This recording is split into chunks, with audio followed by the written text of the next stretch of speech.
The train from Frisco was very late.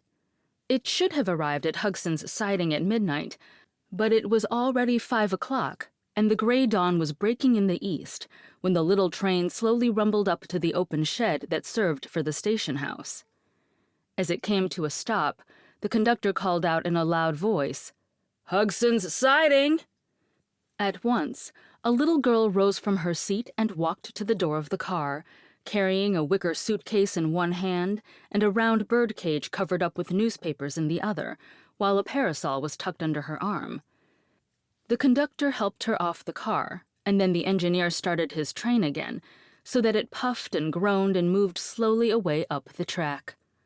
The reason he was so late was because all through the night there were times when the solid earth shook and trembled under him, and the engineer was afraid that at any moment the rails might spread apart and an accident happen to his passengers. So he moved the cars slowly and with caution. The little girl stood still to watch until the train had disappeared around a curve. Then she turned to see where she was.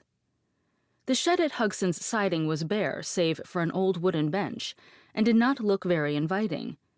As she peered through the soft gray light, not a house of any sort was visible near the station, nor was any person in sight, but after a while, the child discovered a horse and buggy standing near a group of trees a short distance away. She walked toward it and found the horse tied to a tree and standing motionless, with its head hanging down almost to the ground. It was a big horse, tall and bony, with long legs and large knees and feet. She could count his ribs easily where they showed through the skin of his body, and his head was long and seemed altogether too big for him, as if it did not fit. His tail was short and scraggly, and his harness had been broken in many places and fastened together again, with cords and bits of wire. The buggy seemed almost new, for it had a shiny top and side curtains. Getting around in front, so that she could look inside, the girl saw a boy curled up on the seat, fast asleep. She set down the bird cage and poked the boy with her parasol. Presently he woke up, rose to a sitting position, and rubbed his eyes briskly. "Hello," he said, seeing her. "Are you Dorothy Gale?" "Yes," she answered, looking gravely at his tousled hair and blinking gray eyes. "Have you come to take me to Hugson's ranch?" "Of course," he answered. "Train in?" "I couldn't be here if it wasn't," she said. He laughed at that, and his laugh was merry and frank. Jumping out of the buggy, he put Dorothy's suitcase under the seat and her bird cage on the floor in front. "Canary birds?" he asked. "Oh, no, it's just Eureka, my kitten.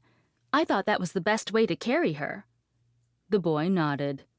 "Eureka's a funny name for a cat," he remarked. "I named my kitten that because I found it," she explained. "Uncle Henry says Eureka means I have found it."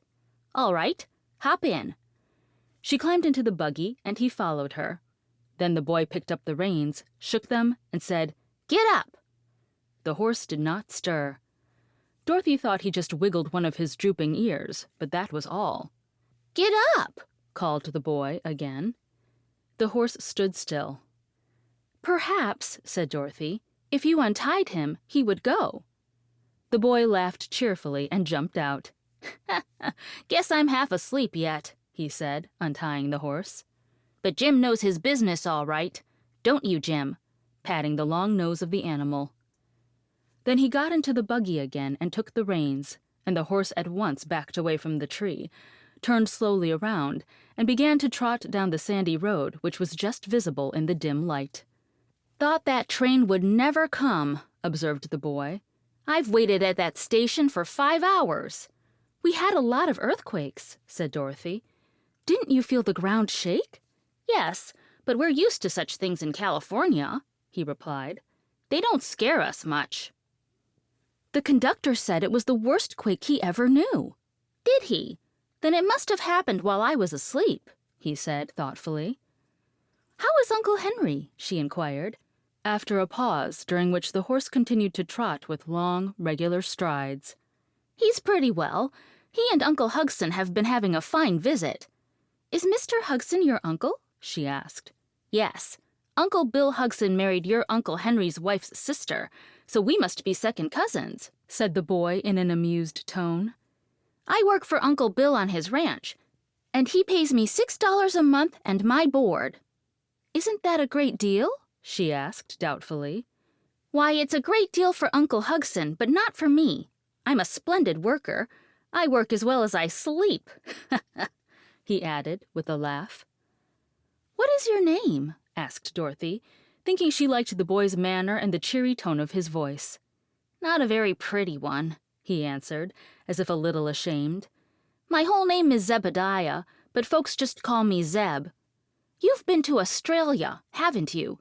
"Yes, with Uncle Henry," she answered. "We got to San Francisco a week ago, and Uncle Henry went right on to Hugson's ranch for a visit, while I stayed a few days in the city with some friends we had met." "How long will you be with us?" he asked. "Only a day. Tomorrow Uncle Henry and I must start back for Kansas. We've been away for a long time, you know, and so we're anxious to get home again." The boy flicked the big bony horse with his whip and looked thoughtful. Then he started to say something to his little companion, but before he could speak, the buggy began to sway dangerously from side to side, and the earth seemed to rise up before them. Next minute there was a roar and a sharp crash, and at her side Dorothy saw the ground open in a wide crack and then come together again. "Goodness!" she cried, grasping the iron rail of the seat. "What was that?" "That was an awful big quake," replied Zeb, with a white face. "It almost got us that time, Dorothy." The horse had stopped short and stood firm as a rock. Zeb shook the reins and urged him to go, but Jim was stubborn. Then the boy cracked his whip and touched the animal's flanks with it, and after a low moan of protest, Jim stepped slowly along the road.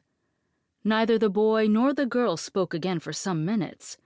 There was a breath of danger in the very air, and every few moments the earth would shake violently. Jim's ears were standing erect upon his head, and every muscle of his big body was tense as he trotted toward home. He was not going very fast, but on his flanks, specks of foam began to appear, and at times he would tremble like a leaf.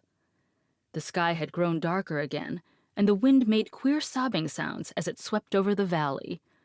Suddenly, there was a rending, tearing sound, and the earth split into another great crack just beneath the spot where the horse was standing. With a wild neigh of terror, the animal fell bodily into the pit, drawing the buggy and its occupants after him. Dorothy grabbed fast hold of the buggy top, and the boy did the same. The sudden rush into space confused them so that they could not think. Blackness engulfed them on every side, and in breathless silence they waited for the fall to end and crush them against jagged rocks, or for the earth to close in on them again and bury them forever in its dreadful depths.